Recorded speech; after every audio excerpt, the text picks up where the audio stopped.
Hi friends, welcome to our channel. Brahmamudi serial next ఎపిసోడ్లో ఏం జరగబోతోందో ఈ వీడియోలో చూసి తెలుసుకుందాం. రేపటికల్లా మా అమ్మని ఇంటికి తీసుకొచ్చే బాధ్యత నాది అని అన్న రాజ్. అసలేం జరిగింది అని తెలుసుకోవడానికి ఈ వీడియోని స్కిప్ చేయకుండా ఎండ్ వరకు చూసేయండి. రాజ్ వచ్చిన నోటీస్ని చదువుతూ ఉంటాడు. అలా చూసి ఆశ్చర్యపోతాడు. అప్పుడు కావ్య అసలేముందండి దాంట్లో అంత ఆశ్చర్యపోతున్నారు అని అంటుంది.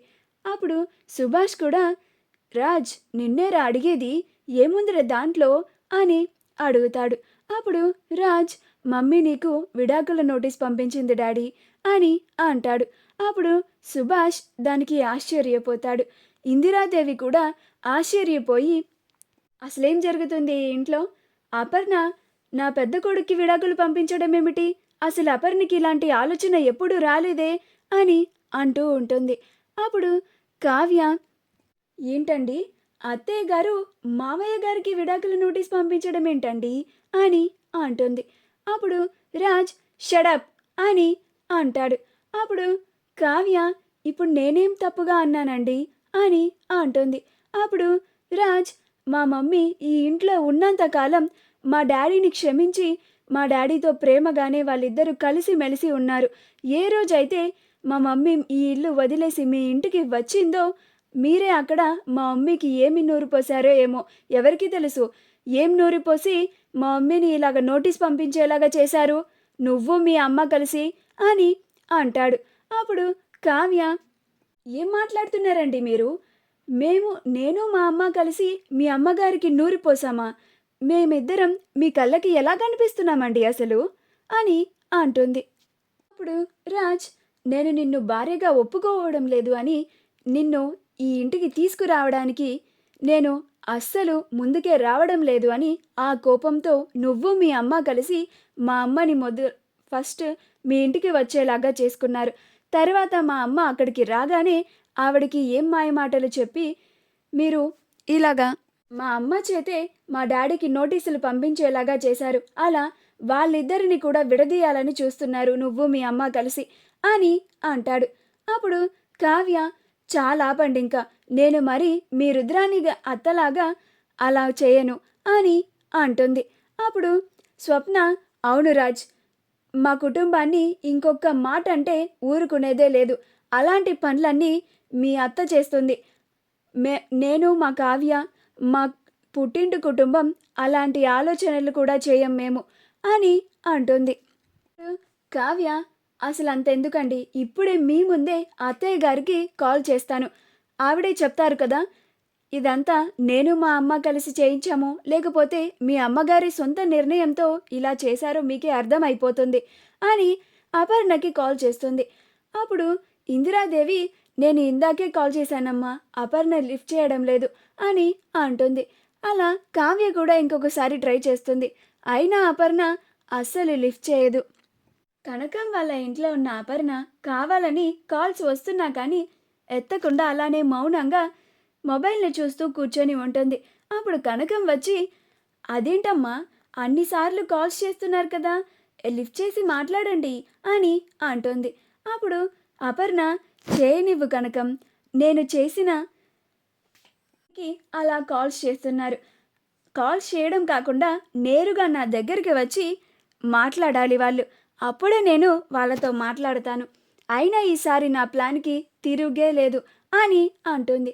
అప్పుడు కనకం అవునా అమ్మా, ఈసారి ఏం ప్లాన్ వేశారు మీరు అని అంటుంది. అప్పుడు అపర్ణ నేను మా ఆయనకి విడాకుల నోటీస్ పంపించాను ఇంటికి అని అంటుంది. అప్పుడు కనకం ఏంటమ్మా అని షాక్ అయిపోయి అలా సోయ లేకుండా ఉండిపోతుంది. అప్పుడు అపర్ణ కనకం కనకం అని పిలిస్తే అప్పుడు కనకం అమ్మా ఏంటమ్మా మీరు మాట్లాడుతుంది, మీరు మీ ఆయనకి విడాకుల నోటీస్ పంపించడం ఏంటమ్మా, ఎందుకు ఇలా చేశారు అని అంటుంది. అప్పుడు అపర్ణ ఎందుకు ఇలా చేశారు ఏంటి, నాకేమన్నా సరదానా ఏంటి మా ఆయనకి విడాకుల పత్రాలు పంపించడానికి? నా కొడుకు కోసమే చేశాను, నా కొడుకు కోడల్ని కలపడానికే ఈ ప్లాన్ని వేశాను అని అంటుంది. అప్పుడు కనకం అది కాదమ్మా, మీరు ఇలా నోటీస్ పంపించడం వల్ల అక్కడ ఎంత గొడవ అవుతుందో ఏంటో, అని అంటుంది. అప్పుడు అపర్ణ, కావ్య అక్కడే ఉంది కదా, వచ్చాక మొత్తం చెప్తుందిలే అని అంటుంది. ఇప్పుడు కనకం, మీకేంటమ్మా, మీరు ధైర్యంగా బాగానే ఉన్నారు, నాకే చాలా భయంగా ఉంది. అల్లుడు గారు అసలే నా కూతుర్ని ప్రతిసారి ఏదో ఒకటి అంటూ ఉంటారు.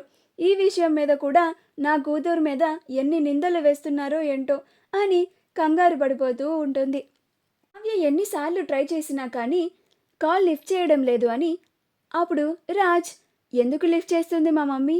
ఎందుకంటే మీరు ముందుగానే ఇదంతా ప్లాన్ చేసి ఇప్పుడు అమలు చేస్తున్నారు కాబట్టి ఇదంతా మీ ప్లానే అని అంటాడు. అప్పుడు కావ్య, మాకు మరీ ప్లాన్ చేసి మీ అమ్మా నాన్నలని వెడుకుట్టేంత దుర్బుద్ధి లేదండి. ఇప్పుడే నేను మా ఇంటికి వెళ్ళి అత్తయ్య గారితో మాట్లాడి అసలు ఎందుకు ఇలా పని చేశారో నేను కనుక్కుంటాను అని ఇంటికి బయలుదేరుతూ ఉంటుంది. అప్పుడు రాజ్, వెళ్ళు వెళ్ళు, నువ్వు వేసిన నాటకం అందరి ముందు బయటపడిందని తప్పు చేసిన దానిలాగా తలదించుకొని వెళ్ళిపోతున్నావు అని అంటాడు.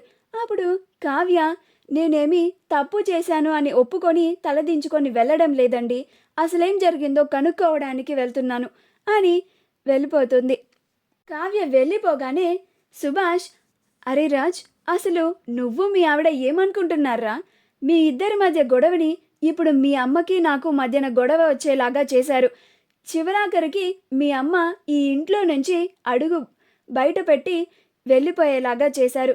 ఇప్పుడు మీ అమ్మే నాకు విడాకుల నోటీస్ పంపించేంత వరకు వచ్చింది నీ పరిస్థితి.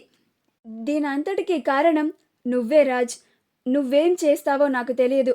నేను ఎవరి కోసమో జీవితాంతం నన్ను కట్టుకొని నాకు తోడుగా ఉండాల్సిన నా భార్యని నేను ఎవ్వరి కోసము వదులుకునేది లేదు. నువ్వు ఏం చేస్తావో నాకు తెలియదు. మీ అమ్మని వెంటనే ఇంటికి తీసుకురా, అది నీ బాధ్యతే అని అంటాడు. ఇంకా చాలు రాజ్, మీ మొగుడు పెళ్ళాల మధ్య గొడవని సాల్వ్ చేద్దామని మీ అమ్మ ఇప్పటికే చాలా చేసింది. ఇప్పుడు ఇంకా మితిమీరి నాకు విడాకులు ఇవ్వడానికి కూడా సిద్ధపడింది. నాకు ఇది అస్సలు నచ్చడం లేదు రాజ్. మీ ఇద్దరి మధ్యన గొడవ మీరే చూసుకోండి. మీ అమ్మకి నాకు మధ్యలో ఇలా గొడవలు వచ్చేలాగా అస్సలు చేయొద్దు అని అంటాడు. అప్పుడు రాజ్, మీరు కంగారు పడకండి డాడీ, బాధపడకండి, మమ్మీని నేను ఎలాగైనా ఇంటికి తీసుకొని వస్తాను అని అంటాడు.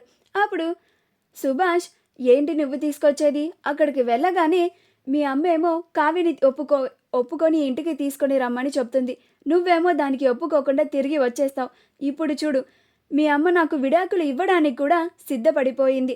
ఈసారి మాత్రం మీ అమ్మని తీసుకురాకుండా తిరిగి ఇంటికి వచ్చావా, నీకు ఈ డాడీ కూడా ఉండడు రాజ్ అని అంటాడు.